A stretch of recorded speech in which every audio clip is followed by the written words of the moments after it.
Welcome to this video tutorial where I'm going to show you what you're going to need if you are going to do card making.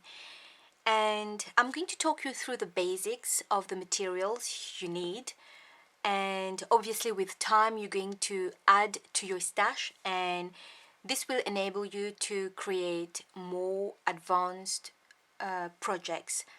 So let's get started with the cards. You can get cards in different colors like this here.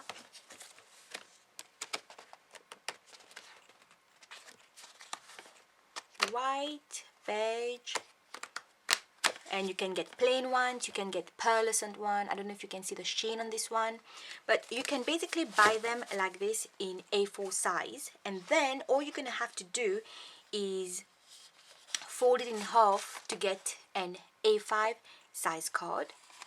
And you can buy envelope for this size card as well. So to be able to do that, I would advise you to use a bone folder, which looks like this here. And so you're going to measure your card and then look for the middle and then place your ruler, run this across down a few times, and then this will help you to have a nice crisp fold on your card.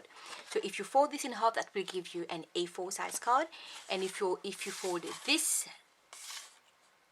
in half again, that gives you an A6 size card. I'm going to list the sizes of the cards at the bottom of this video. So that's about the cards. You can also buy pre-scored cards in different shapes. I'm going to start off with this one. As you can see, it already has the scored lines in the middle. All you need to do is fold it. And this card, this one has a slight texture on it. I like to use my bone folder to crease my card down. And you usually can get the pre-scored cards with the right size envelopes together, or you can get cards with a fancy edge, scallop edge we call this one, and you can get in square, in rectangles and circles as well, and it's up to you what you like. I like to have both pre-scored ones and the A4 size one and make my own size card. The only thing, when you make your own size card, then you need to be able to know how to make the envelopes for them. Again, there are some boards where it is called a scoring board, and you can use it to make envelopes. But this will be, I'll show you about creasing your cards on a scoring board and making your own envelopes on a scoring board in the near future. The next thing I'm going to talk about are the stems. Okay, that's a load of stems, but all of them will leave an impression on your card, will leave an image on your card, but they are just different, and I just want to talk about the difference. This one is called a clear stems, and clear stems, this is an acrylic clear stems, and this one here you can see the image, what the image will look like. Some will come clear, completely clear, you don't have any image on it, but that's okay as well. And all you do, you peel it off like that, and when you peel it off, you see there's no color on it, it's absolutely clear. And all you need to do is just attach it to an acrylic block. I'm going to talk more about the acrylic block in a minute. Put your ink on it and then stamp onto your card. I'll demonstrate later. This is the clear ones. And then you have the foam ones, which look like this here.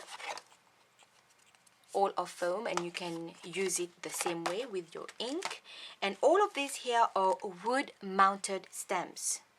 You buy them already mounted onto a wood like that. So with the clear ones, you might have seen when you place them onto your block, you can actually see where you are stamping onto your piece of card. Can you see that? You see exactly where you are stamping. Whereas with the wooden one, you don't see where you are stamping, but it doesn't really matter once you know you want to stamp in the middle or around this area here. You know, with practice, you know, it becomes really easy to use the wood mounted stamps as well. So these are the wood mounted ones, and they are made from different companies as well. This one is a Hero Arts one, and this one is the Anita's one, and this one is the Hero Art. Nice beautiful background image. With this one here, when you place your ink on top of it and you stamp onto your card, this is what will appear onto your card. Yeah, so this is the stamps. Very quickly, I'm gonna show you the wood mounted stamps. You can get these Studio G alphabet stamp. You get 30 stamps in one, and great, you know, very cheap, and you can use them to write a name on your card. Sometimes you can also buy some stamps, and this one is from Crafty Individuals. They come unmounted like this here. They just come like that, just the rubber. Okay, so what you're gonna have to do, you're going to have to buy this, which is called an EZ mount. And then let's say I don't have any more of this, so I'm just gonna have to show you on here. This will be the soft one, non-sticky one, and you're gonna have a very, very sticky side. Then you're gonna have to place this on top of your stamp and then cut around it. And this, the non-sticky side, will be the one that's gonna stick to your block, your acrylic block, like that. So I'm also going to give you a link of where I have shown you how to mount your unmounted stamps, but I just wanted to show this to you. So if you find a stamp which is unmounted like that, don't worry, you can still buy it, you can still use it. Some people just use some glue stick on this, and then they just attach it to their block and they use it and they say it's fine. I've tried that once or twice, but I much rather have my mount it. And this one is a stamp set I have designed for a company called Tender Stamps. It's called the Dress It Up Diva, and they came unmounted, and then you know, you mount them onto the foam I just showed you, like that. And then you can keep, this is how I store my unmounted stamp. I keep them into this clear acrylic, clear acetate. I made these myself. I just stick 2 sheets of acetate together. I put them together with a tape on top here, and then place them onto this piece of card, slide them into this plastic pocket, and I file them away. I also have a video to show how I have done these, so I'll put all the links with the video as well. Okay, now ink pad.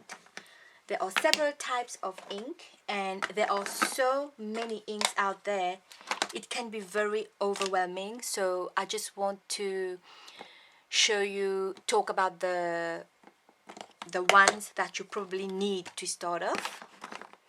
So the first one I'm going to talk about is the Memento ink. It's a fade resistant dye ink, and when it's dry, you can use your watercolor to paint in your image, and this will not bleed. That's why I like to use this, and it's fast drying as well. So if you're making a project and you don't have a lot of time to hang about and wait, this is the perfect ink for it. And then you have the StazOn, which is again fast drying, and you can use it on plastic, metal, glass, ceramic, laminated paper, coated paper, and leather. It's not recommended for fabric, but it dries in between 3 to 5 minutes, and I like using StazOn as well.